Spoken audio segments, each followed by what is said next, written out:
Hello and welcome to the Superposition Guys podcast. My name is Yuval, and my guest today is Lionel Martellini, a finance professor at the EDHEC Business School. Professor Martellini also earned a PhD in physics and now leads the EDHEC Quantum Institute. We discuss why a business school should teach quantum technologies and how future executives can become quantum aware. Lionel explains the fundamental of quantum concepts, the risks of quantum washing, and the realistic opportunities for quantum in finance. We also talk about education, use cases, and how business leaders should approach emerging quantum technologies. We hope you enjoyed this episode. Hello, Lionel, and thank you for being here today. Hi, it's a pleasure. So who are you and what do you do? It's a good question. Who am I? That's a tough one. Well, I guess I've lived a large part of my life in a state of superposition between being a finance professor, first in the US, and then I moved back to France, my home country, and I started a career as a finance professor at EDHEC Business School, which is one of these top European institutions. And that's one part of my life. And then on the side, I kind of kept pursuing a career, or not really a career, but just, doing physics on the side, just as probably as a way to being faithful or loyal to my childhood dreams. As I grew up, I was very keenly interested in physics. And for some funny reason, life has not, wanted me to start like undergrad studies in physics. I went to business and math and stats and finance and stochastic calculus and all these things. But anyway, so that's kind of my background. It's a dual background. I went back to physics on the late, you may call that a midlife crisis, but I got a PhD in physics. I was doing relativistic astrophysics, like gravitational waves, black holes, with the LIGO-Virgo collaboration, in my 40s. So there was like a midlife crisis. And then so I kept doing these two things together, right, as a form of schizophrenia in a way. So doing physics on the weekends and on the weekdays I was doing finance. But recently I suggested to my dean that we launched an institute. So it's called the EDHEC Quantum Institute, for which I serve as the founding director. And I guess it's probably, the first quantum institute within the business school. And so, now that's what I'm doing now. So my superposition has collapsed. I'm kind of combining those two aspects of my life, physics and finance in a way, within a single job. That's where I'm standing now.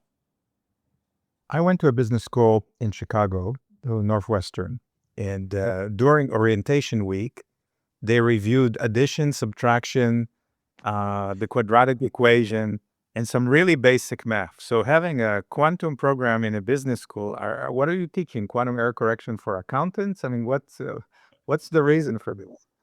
Yeah, it's a good question. I remember when I was teaching, well, I guess maybe it's a US bias when I was teaching.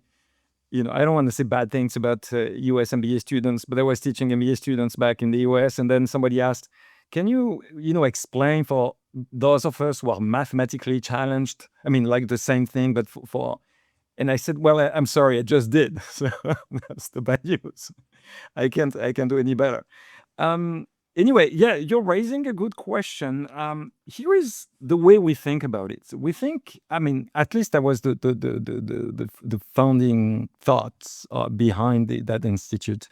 I kind of believe that science in general, but quantum in particular, is way too important to be left to like an elite of experts, like a group of, it's only physicists who can deal with quantum.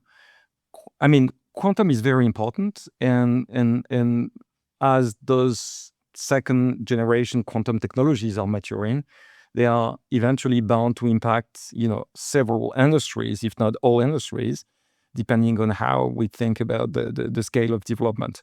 So I think it's really important for us to prepare, the future generations of, business leaders and economic decision makers to be quantum aware. So our goal is clearly not to train quantum physicists or quantum engineers, even though we will be launching in the years ahead, not yet, but in the years ahead, in collaboration with engineering schools and physics department, we might be launching programs in quantum business and engineering. But so far, what we are trying to do is for undergraduate students and also graduate students, including MBA students, raise their awareness. Let them understand what is it that we are talking about and how quantum technologies might impact different business models. And could you put that in the context of other things that are happening at EDHEC? I mean, for instance, is there an institute on sustainability, or maybe one on AI or other technologies that may be relevant to business leaders? Yeah, it's actually a good point. We've launched a couple of years ago the EDHEC Quantum Institute.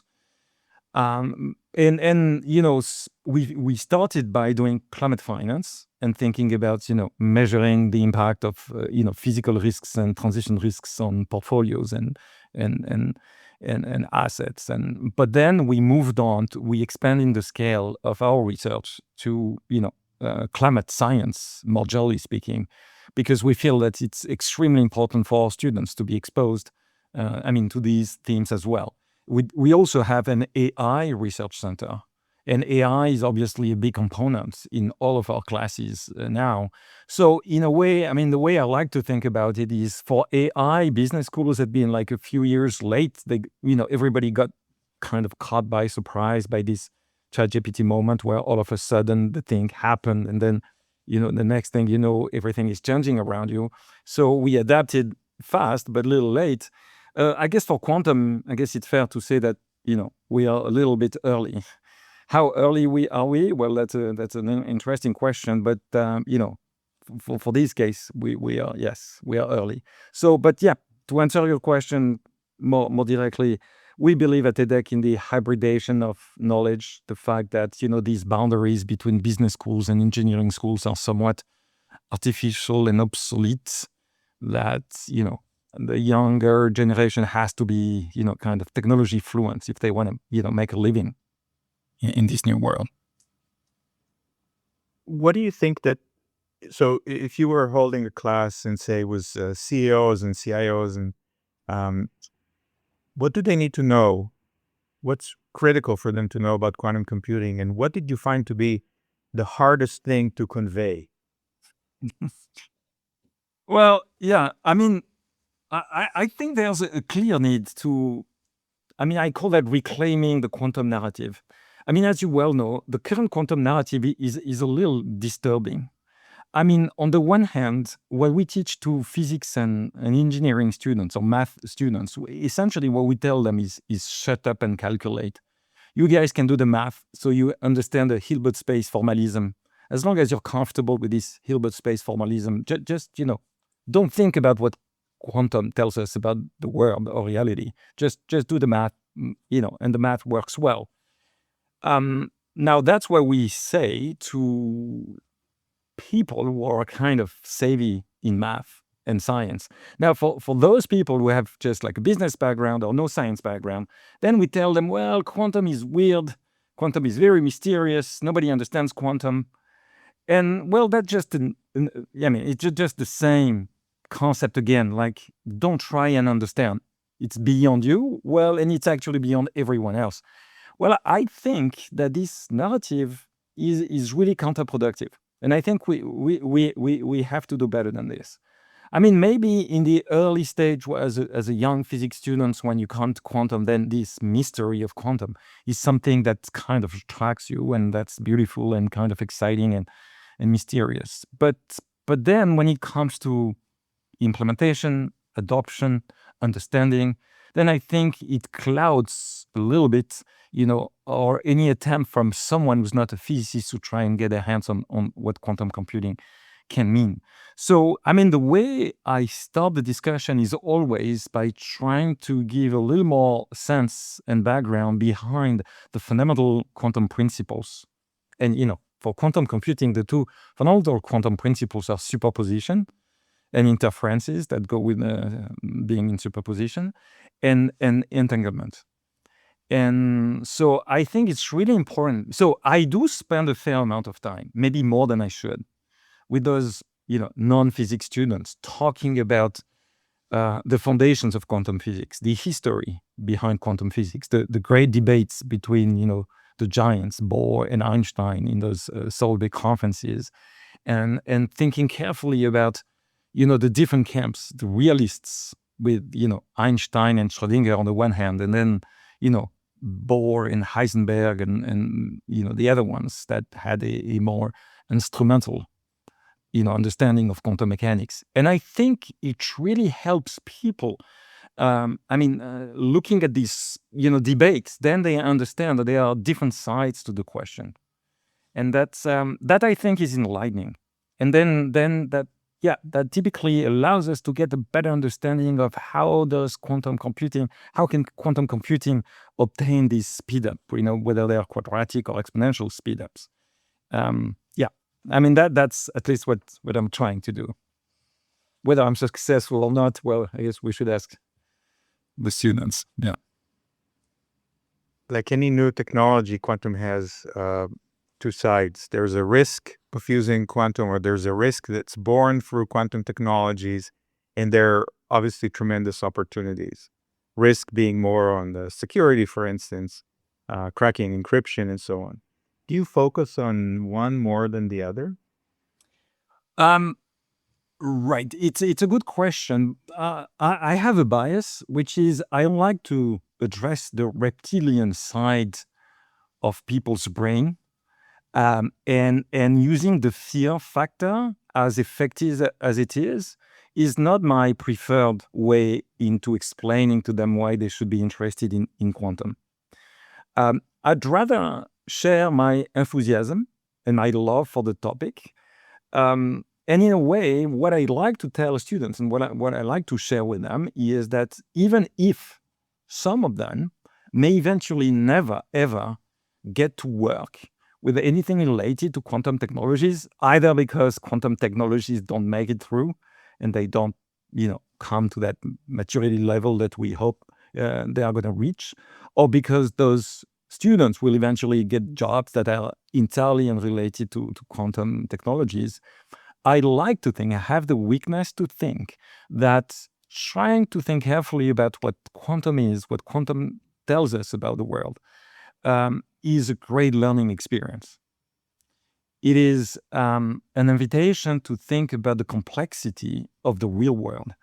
And, as the world gets, more and more, immersed into black and white debates, and people take stances that are very, very critically strong. And those nuances that the quantum formalism invites you to have. The very fact of thinking in terms of states in superposition, I think it's a really great learning experience. So yeah, right. So, but anyway, to answer your question, I'd like to talk about the positive and the upsides. But yes, I end up, alluding also, of course, on, cybersecurity and cryptography and the Shor's algorithm and things of the kind. And clearly I see that people react to that, obviously. And you can imagine there's a counter view, right? That the CEO, he needs to understand that there's such a thing as quantum computers and qubits and superposition and entanglement.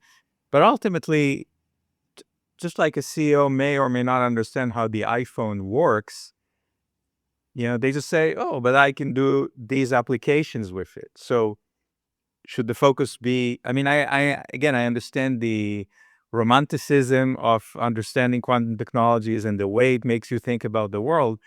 But for an executive, isn't the outcome more important than the underlying physics? Yeah, I hate to say this, but I think you're right, at least partly right. But yeah, so I do want to spend a fair amount of time on the use cases, and I think that's of course the really important part for some of these senior executives. So in particular, when I talk to people in finance, I like to think very carefully with them, walk them through the kind of use cases that are meant to be potentially addressed by quantum computers, and those that are not meant to be addressed by quantum computers. I mean, there's a term that I like to use. I call it quantum washing. And I like to caution people against and about the risks of quantum washing. So we've got a lot of climate washing, right? Or green washing. The fact that we have a green label in all of financial products, and then that make them sell better to people because they think that, there's something that's important and related to the environment. Now there's a tendency to oversell quantum. I call that quantum washing, that's tendency to oversell quantum. And quantum washing is very tricky because it has different sides to it. I mean, one side to it is, of course, we oversell quantum benefits that are only potential, and that may or may not, come to life within the next, few years. And so we're kind of overselling what can be done currently in the NISQ era while we still don't have fault-tolerant quantum computers. We're kind of, over exemplifying the benefits of quantum computing. So that's one way of thinking about it, right? Overselling things before they become even available. But there's another way, which is, in a way, even more subtle, and which is to look at use cases that have been over-engineered to be suitable for, quantum computers, if and when they become truly available. So there are a lot of papers and talks and discussions in finance about combinatorial problems, where we look at portfolio optimization, for example, and then we have these binary variables that tell us whether different assets should be included or not in the portfolio. Well, based on my long, more than 30 years experience in finance, both in the academic side, and also being involved in launching startups and fintech and talking and working with, financial institutions and pension funds and asset managers, it is very rarely the case, if not never the case, that the selection stage and the optimization stage gets mixed in one step. So in other words, there's one step where we select securities, and that's a separate step. And the way we do that is typically based on different motivations, like, what is the factor exposure of my stocks? So I want to tilt my portfolio towards certain factors, right?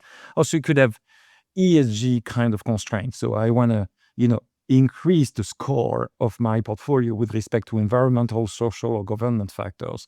And I mean, there are different ways and motivation for selecting stocks, but it is never a good idea to hope that a black box, like an optimizer, will do the job for you. That optimizer black box could be helpful in telling you what should be the allocation to different stocks once they have been selected, right? But anyway, so there are a lot of applications, supposed, interesting, attractive applications to finance and portfolio optimization that rely heavily for demonstrating a quantum advantage, that rely heavily on those, those binary constraints. And again, they are very hardly ever relevant in real world practice. So, that's something that I think is important, right? To caution people against this quantum washing kind of trends, right? Overhype. And because you're a finance expert and a quantum expert, quantum computing comes up in financial services in so many different things. I mean, you mentioned portfolio optimization, there's fraud detection, there's arbitrage opportunities, and so on. Option pricing. Here we are still at the NISQ, or perhaps closer to the end of the NISQ era. Where do you see the near-term opportunities for quantum in finance? And what applications, what algorithms are you particularly excited about? Yeah, it's a good question. I think it's fair to say that at the NISQ era, at the current era, there's nothing truly convincing, especially if you start factoring the cost of quantum computing, which is the other hidden dimension of quantum washing, where people, talk about quantum advantage, but they don't necessarily tell you about the ROI, right? The return on investment. How much did it cost you to come up with this so-called improved optimization technique? So, well, let's put it this way. Whenever we get access to fault-tolerant quantum computers, then the universal or multi-purpose gate-based, hardware is certainly the place where we are going to see the most, transformational impact. Now, as we are still in the NISQ era, where we have very relatively few qubits and they are still noisy, there are probably reasons to believe that special purpose quantum annealers might be, more likely to give access to some interesting, applications, and even kind of zero qubit quantum inspire kind of classical techniques like digital annealers have been, shown and to provide some interesting benefits. So I think, yes, I think there's a clear disconnect between the short term and the long term. But again, to be honest, in the short term, when you look at these benefits obtained through these quantum annealers, whether they are digital, quantum inspired annealers or true D-wave-like quantum annealers, most of these use cases look a little over-engineered. They definitely look and feel like, a solution desperately in search of a problem, like a big hammer trying to be used and find, nails to be nailed down, right? That's still the feeling you get when you come from a financial background. So, so I think we don't want to, the potential medium-term benefits of quantum computing in finance are large, as you said, and there are many different applications. So I think we should be very cautious not to oversell the short-term benefits, because there would be a credibility kind of cost associated to that. When accountants in business school learn about a balance sheet, they don't just learn about it, they write some balance sheets, not to mention read them. How much hands-on quantum computing is at the Quantum Institute at EDHEC? Oh, that's a great question. Okay, so the institute is brand new, so it's like literally like a few months old. And this is a question I keep pondering, how far do I want to go? So we are starting our first experiment with MBA students, and we don't have them sit and try and do kind of coding with this quantum spirit and quantum kind of software and language. We definitely want to get more practical with undergrad students. In particular, we are launching tracks where that are going to be more data, math, and statistics heavy, and those students are meant, to start kind of being more hands-on and practical. So that's the place where I think we will see more, real-world kind of actual coding taking place. But for MBA students, and maybe I'm kind of shying away from pushing them too hard, but because that's our first experience, we're just doing this hand-wavy discussion so far. Do you see a need, do you feel a pull to have executive education that's focused on quantum? I mean, places like Harvard and MIT and Northwestern and others, I'm sure, have, 3-day sessions on channel management or AI for marketers or so on. Do you see that happening where companies are coming to you asking for education that's specific to quantum computers? I think it's coming. I think so. Again, we are a little early, and it's better to be early than to be late. It's a better feeling, but I think it's definitely coming. There are two different sides to this equation. One side is I get increasing demands from quantum technology firms that tell me, well, we need CFOs and human resource people, and we also need marketing people. And we want those people to be, typically we are going to hire, we're not going to hire engineers or physicists, right? We are going to hire business school students. But it would be great if those students could be quantum aware, could have a good awareness of the stakes of what's at stake in quantum, technologies. So on the one hand, this is something that we see a growing need from this emerging quantum technology sector for business people that are kind of quantum savvy.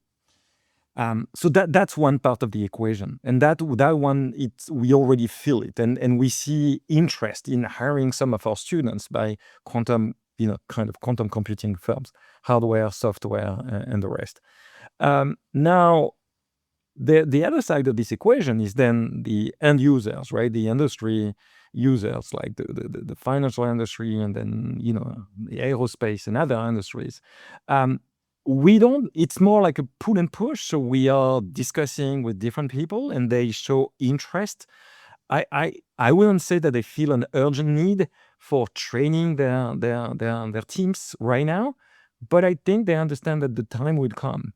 And what they clearly understand is that there is an opportunity cost associated with waiting, in a way, right? So again, it's better to be early, and so I'm pretty confident that this is going to be an increasing trend. So yeah, to answer your question, actually MIT launched a very good program on kind of quantum computing for business, right? For business people, and it's a great program, and I think that that's only one. There will be more to come, definitely. As we get close to the end of our conversation, I'm curious if one of the participants asks for a book recommendation to learn about quantum. It would not going to be Mike and Ike, right? So what would you recommend to them as their first book? Yeah, that's a tough one. Yeah, might have to think a little more about it. They are popular science books, but most of them are kind of a little bit too much on the surface, and they're not, deep enough. And then you've got, someone like Sean Carroll, who's great at, popularizing science, and also have books with equation.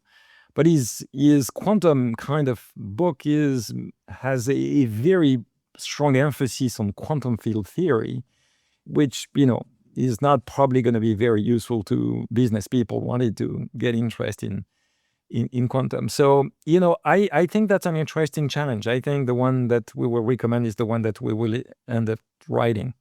We are currently writing on a book which is called A Quantum Walk Down Wall Street, which is meant for an audience of finance professionals. And essentially we decided to start that project simply because, we could not find a good book that would be deep enough and still readable enough for, CFA charter holders and typical finance professionals. So yeah, I guess there's more work for us ahead. In last hypothetical, if you could have dinner with one of the quantum greats, dead or alive, who would that be? Okay. Now you're asking me a very tough question because I have to make a choice between two individuals. I mean, Dick Feynman would certainly sit very high up there, right? Because in terms of having a good time and having an entertaining dinner, I don't think I can beat, that Dick Feynman as a choice of someone to have dinner with. It would be so lovely. But, having a chance to talk to Albert Einstein, and I consider him as one of the greatest, and obviously, but also one of the key founding fathers of quantum physics, would be, who would turn an opportunity to talk to Albert Einstein? So it would still be my first pick. Yeah, if I could. True. Very good. Lionel, thank you so much for joining me today. Thank you, Yuval. It was a pleasure. Thanks a lot.